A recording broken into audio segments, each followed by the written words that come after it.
Appamada's programs and facilities are supported through your generosity. Your support really does make a huge difference. You'll find a link for contributions on the website at appamada.org/contribute. Thank you so much.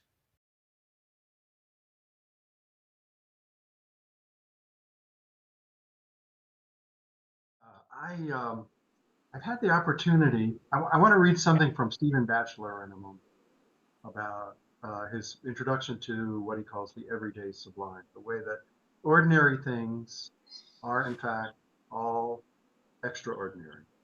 And I've had several discussions, several opportunities to meet with people in the last week in which every one of the conversations has illuminated this for me in ways that I'm very grateful for. I'm very grateful to be able to give a talk today. So as part of the talk, I'm first going to read a brief section, a few paragraphs from Stephen Batchelor to kind of seed the thoughts that I want to come to the fore for all of us. And then I want to ask everyone to engage in writing a poem that consists of 8 lines that get rearranged, and it's called a Pantoum. I thought this was a really great idea when Marla told me about it, reminded me that I'd participated in a session where Flint led this several years ago. But Anne, are you going to get paper for everybody? Because yes, everybody's going to need some paper, and for the folks online, I'll be quiet in just a minute and suggest that you go get some paper if you don't have some in front of you. But like I say, it seemed like a really good idea at the time, and I've been working on it over the week. But now that we're at it, it may be that it takes too long and that we won't all be able to complete what's involved with it. So I want to at least give you enough of the setup so that you can carry on with it later on. And maybe just see what comes out of it as a tool for mind. So let me start, as I say, by a brief reading from Stephen Batchelor's wonderful book, After Buddhism, Rethinking the Dharma for a Secular Age. He says, meditation originates and culminates in the everyday sublime. And he said, it's all well to have special experiences, but for him, he says, meditation is about embracing what is happening to this organism as it touches this environment in this moment. I do not reject the experience of the mystical. I reject only the view that the mystical is concealed behind what is merely apparent, that it is anything other than what is occurring in time and space right now. The mystical does not transcend the world, but saturates it. The mystical is not how the world is, noted the philosopher Ludwig Wittgenstein in 1921. The mystical is not how the world is, but that it is. As understood by Edmund Burke and the Romantic poets, the sublime exceeds our capacity for representation. The world is excessive. Every blade of grass, every ray of sun, every falling leaf is excessive. None of these things can be adequately captured in concepts, images, or words. They overreach us, spilling beyond the boundaries of thought. Their sublimity brings the thinking, calculating mind to a stop, leaving one speechless, overwhelmed with either wonder or terror. Yet for us human beings who delight and revel in our place, who crave security, certainty, and consolation, the sublime is banished and forgotten. As a result, life is rendered flat and opaque. Each day is reduced to the repetition of familiar actions and events which are blandly comforting, but devoid of any intensity that we both yearn for and fear. To experience the everyday sublime requires that we dismantle the perceptual conditioning that insists on seeing ourselves in the world as essentially comfortable, permanent, solid, and mine. It means to embrace suffering and conflict rather than to shy away from them. to cultivate the embodied attention that contemplates the tragic, changing, empty, and impersonal dimensions of life, rather than succumbing to fantasies of self-glorification or self-loathing. It is a lifelong practice. It takes time. The everyday sublime is our ordinary life experienced from the perspective of the fourfold task. And you know that this is Stephen Batchelor's restatement of the Four Noble Truths. As we have seen, the fourfold tasks entail: 1, an open-hearted embrace of the totality of one's existence, one's existential situation. 2, a letting go of the habitual reactive patterns of thought and behavior triggered by that situation. 3, a conscious valorization of the moments in which those reactive patterns have stilled. So I'll just break in and say, to really take in when we are not lost in our reactivity, and to valorize that, to realize how important it is in our lives.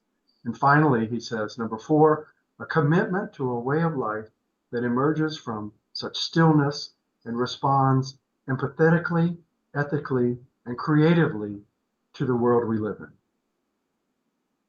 In the light of the fourfold task, meditation is the ongoing cultivation of a sensibility, a way of attending to every aspect of experience within the framework of ethical values and goals. So that's a brief part from a brief introduction that he then expounds on at book length. But I love it that it's about ethics. It's about how we meet the world. It's about recognizing when we are lost in the self-centered dream, and even more important, he says, or at least I take it as more important, realizing when we are not lost in the self-centered dream, because that is the doorway into freedom. And that's something that I tried to emphasize in a one-day sitting last weekend. So now comes the part where I want you to make some notes, and I put this into chat, and if I am successful, I will be able to share this on screen. Okay, so there is a poem form from Malaysia called the Pantoum. And I see Claudine is making a copy for herself right now. But let me ask you to write this down. So this is a prompt for a work that Clint has done more than once. I remember being quite confused by it before, but I hope it'll work out today. So you're going to write down 8 lines, and you have in mind something that Flint suggested, which is that you write about something that is ordinary to you. Okay? So we've just had that the ordinary is the extraordinary, that everything is sublime all the time, and we just don't recognize it. So, like I said, I hope that it kind of seeds something that you will be able to approach. But let me read this out loud and write this down. So the line 1, you're going to write 8 lines that don't have to be all poetic, but you're going to rearrange them in a way that I think will be illuminating. Line 1, write about something that has become ordinary for you. Line 2, where does this ordinary event or thing take place or happen? It could be an object, it could be an event. Where does it happen? Where are you encountering it? Line 3, a line about time. When did you notice this ordinary thing had become ordinary? So this definitely fits with the Stephen Batchelor part. If things are extraordinary, have you ever noticed when they stopped being extraordinary to you and became ordinary? So line 3, when did you notice this ordinary thing became ordinary? Line 4, other surrounding events. What happened before that? What happens after it? That is, what happens before you notice an ordinary thing becoming ordinary? What happens after? Line 5, what is a single feeling that you have about this ordinary thing.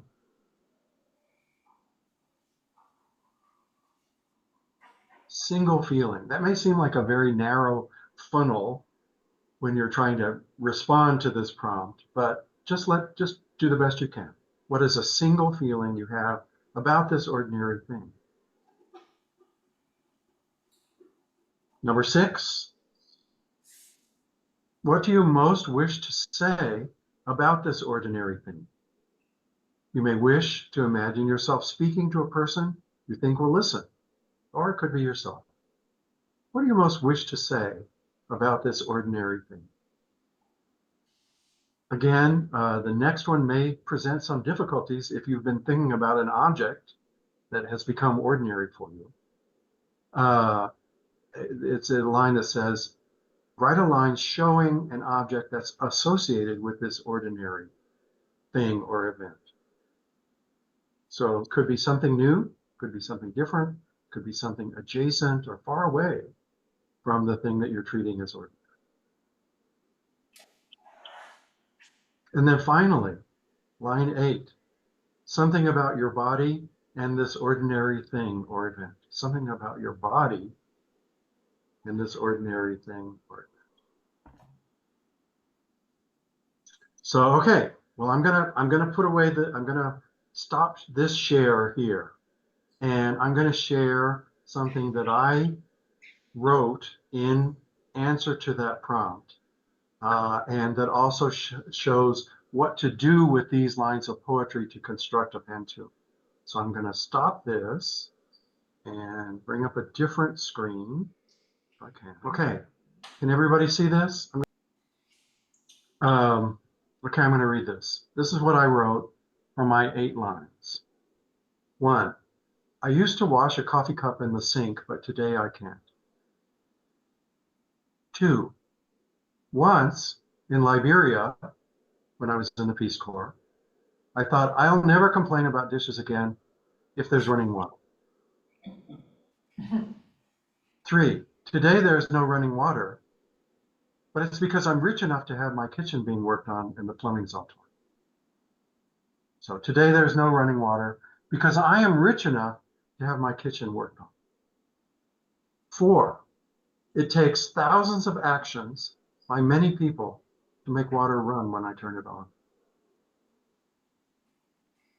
5, by making it ordinary, I forget the efforts of so many.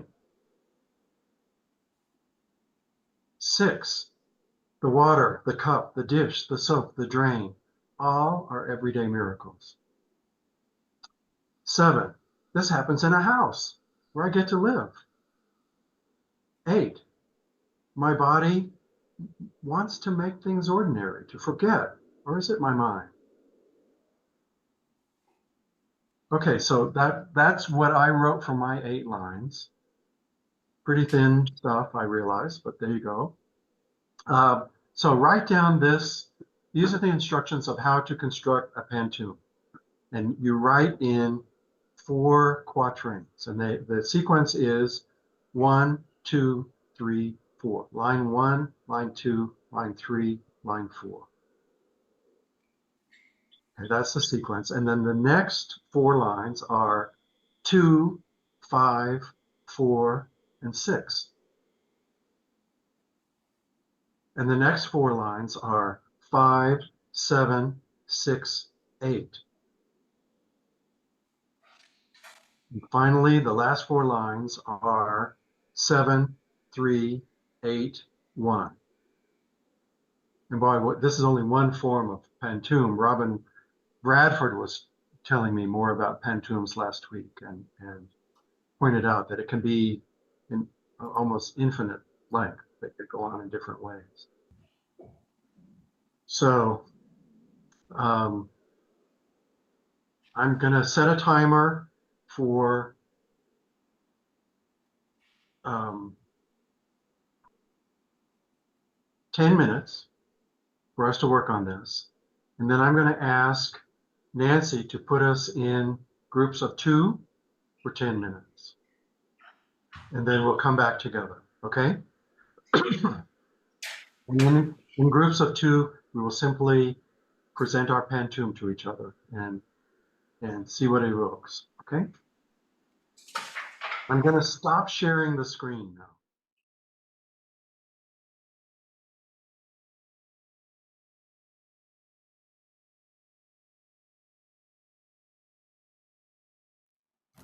Okay, so Nancy is going to assign us to breakout rooms now. Folks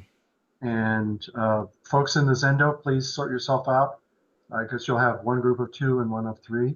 But just share your poems and then reflect on what it brings up for you and what other people share that speaks to you. Okay?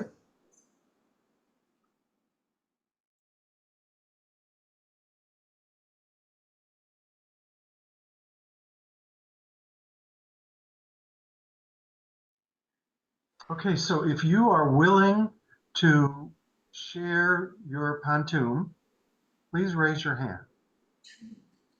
And if you're online, please raise your hand electronically. And if you're in the Zendo, please raise your hand so I can see you. And I have to change the view. So Marla has raised her hand.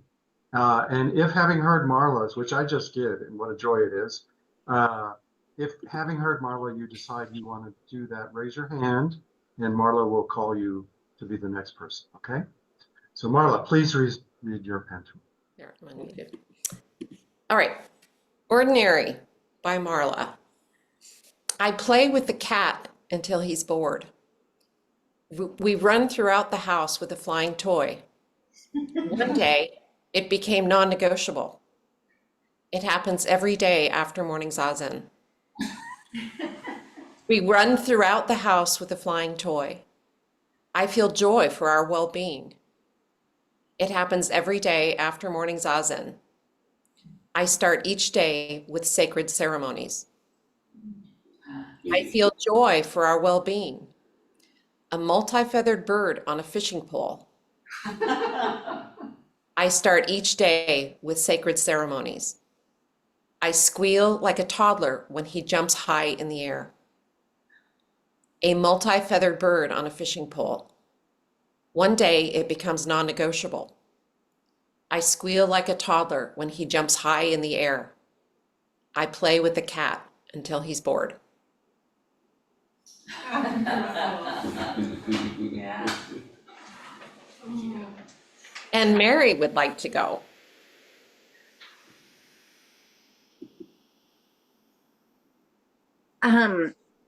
So mine is, I'll just start out. I brushed my teeth standing at the bathroom vanity. When I was a child, this became routine as I prepared for bed and crawled in my sheets to go to sleep. Standing at the bathroom vanity, I feel respectful and grateful. I prepare for bed, crawl in my sheets to go to sleep. It is important. I feel respectful and grateful. My toothbrush was given to me by my kind dentist. It is important. I feel refreshed. It was given to me by my kind dentist. When I was a child, it became ordinary. I feel refreshed brushing my teeth. Mm. It really, that was making me realize all these things. It put it in a different perspective. So thank you. Thank you. Okay, Anne, please go ahead. Let's see. 2 silver bowls. I'm often standing on the porch outside my back door. This became a routine after we knew each other well. I'm hurrying. I've made myself coffee. I've packed my satchel. I walk out the door. I'm often standing on the porch outside my back door. I'm happy for their joy at food. I'm hurrying. I've made coffee, packed my satchel, and I walk out the door. Constancy is vital. I'm happy for their joy at food. 2 silver bowls. Constancy is vital. their fur and muscle beneath my hand. 2 silver bowls. This became routine when we knew each other well. Their fur and muscle beneath my hand. 2 silver bowls.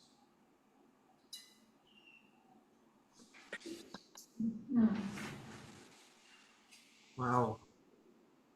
Kim. Nate, please. Soft face. My son leans his soft face against my shoulder, wrapped in mother's afghan on a well-worn couch. The half-note is sunset through the window at evening. Beforehand, my mind racing with common woes. Wrapped in mother's afghan on a well-worn couch, gratitude interrupts me with warm ease. Beforehand, my mind racing with common woes. I pause these tedious dreams of false importance. Gratitude interrupts me with warm ease. He taps his finger on my watch face. I pause these tedious dreams of false importance. My body melts into some unseen vast expanse. He taps his finger on my watch face. The half-note is sunset through the window at evening. My body melts into some unseen vast expanse. My son leans his soft face against my shoulder.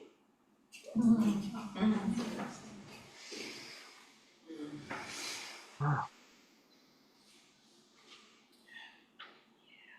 So glad we're recording this.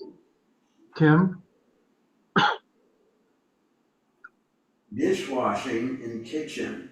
It was always ordinary. Before there was dinner, afterwards pans to soak. In kitchen, nostalgia.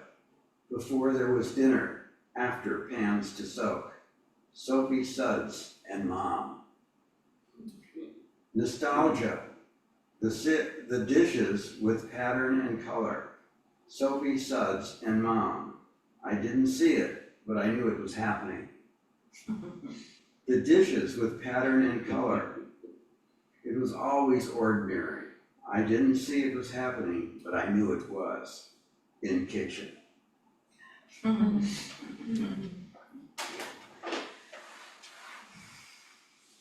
There's something about hearing something true that brings tears to my eyes, you know.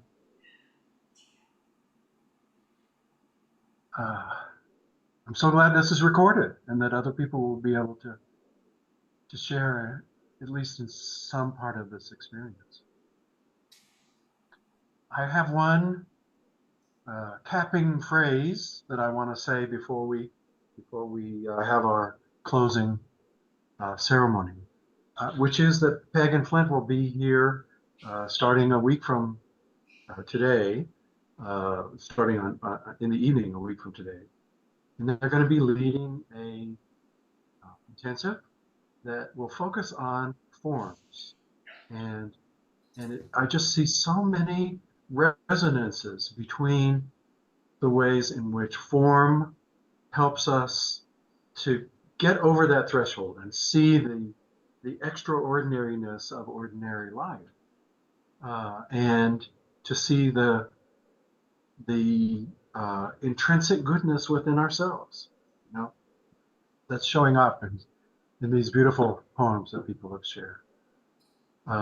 If you're willing to share your poems online and mail them to others who participated today, please do so. I will just I took a screenshot of the people who were participating today, and I'll write those names into an email and send that out to everybody who's participating today, so that you can share if you wish. So, my heart is full. Thank you so much.